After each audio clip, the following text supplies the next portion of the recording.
YouTube? Bringing you a project of Austin's today. It's just an ICF house, pretty basic actually. It's got a walkout basement, which is really common here in Missouri, at least in the Ozarks where we're fairly rolling terrain. But they had done the basement several months ago, I feel like. My guys weren't a part of that, but he's obviously super busy building pools right now, and we kind of help each other out when we can. And the boys came in and framed his subfloor a few weeks back, and then his crews are doing a couple things for me this week on some pool stuff. And so my Amish crew is here framing this one for him. They're doing the ICF and they're gonna frame it, I should say.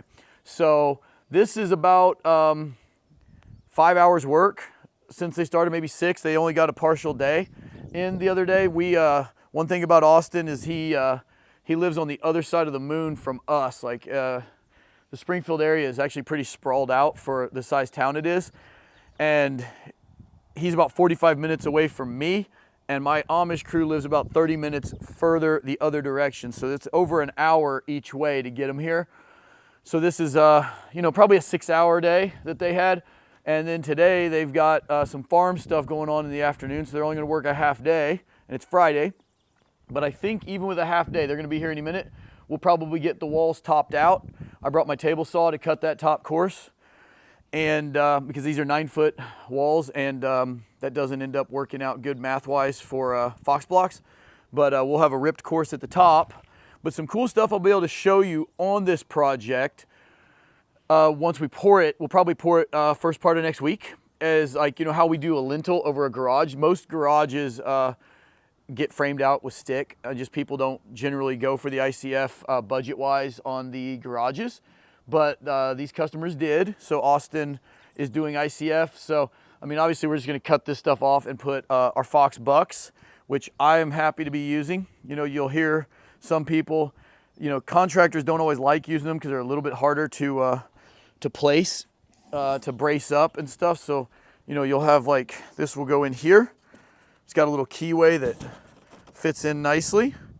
And then the concrete grabs this and makes it nice and robust attachment wise and doesn't let any air through there.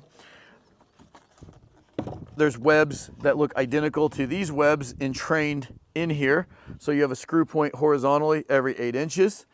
And vertically, you basically have, just like you have a web right here, you have a web in there. So for mounting windows and stuff, it's super simple, not hard at all.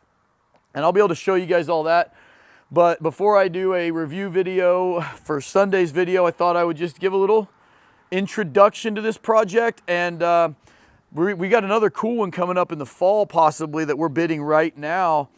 That's gonna be more the way I like to build ICF houses. It's gonna be a slab on grade with radiant heat. It's a little bit bigger than this one, gonna be able to show off a little bit more of our techniques and our methods and how we are efficient labor-wise, but also providing the best possible package. I mean, it's gonna have some gables that go all the way up to the roof line ICF, and I'll be able to, I haven't done anything like that in a while. We've been so busy with pools that I haven't been able to show off a lot of the home side of it. And so, like I said, we're not really trying to be full home builders anymore. I think the big fancy house that I got done with a couple years ago, hopefully my swan song as a general contractor, hopefully I don't get sucked into any full builds anytime soon, but this one I would just be taking to dry in. And so I would be, basically contracting all the excavation, concrete work to get to slab on grade, and then all the ICF framing and roofing and putting the windows in. And then I would turn it over to the homeowner or to a general contractor to finish it.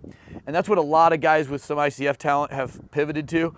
There's so much demand for our work on that side of the world that we don't have the time or really the desire to be on the back end managing drywallers and HVAC guys and all that. So yeah, guys, this is just a fun little video to show you kind of the Zonts and Zuckles are going up. They'll have one more Zont up here at the top at the rip course, and we'll put the walk planks on and everything. And next week I'll do a full pour video on this. So if you like this, stay tuned.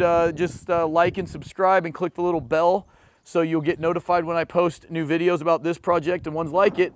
All right, guys. So Austin was kind enough to get this little clip for the end of the video to show what the boys got done. From the beginning of the video, they showed up and worked right at 3 hours and got almost everything topped out and braced, or not topped out. They've still got the ripped course on top to put on, but they're to the top row. And they still have to build the cold wall in the garage and put the bucks in, finish the bracing, and then we will pour about middle of next week. I'll try to bring you guys that whole process in another video, and I will see you guys next week.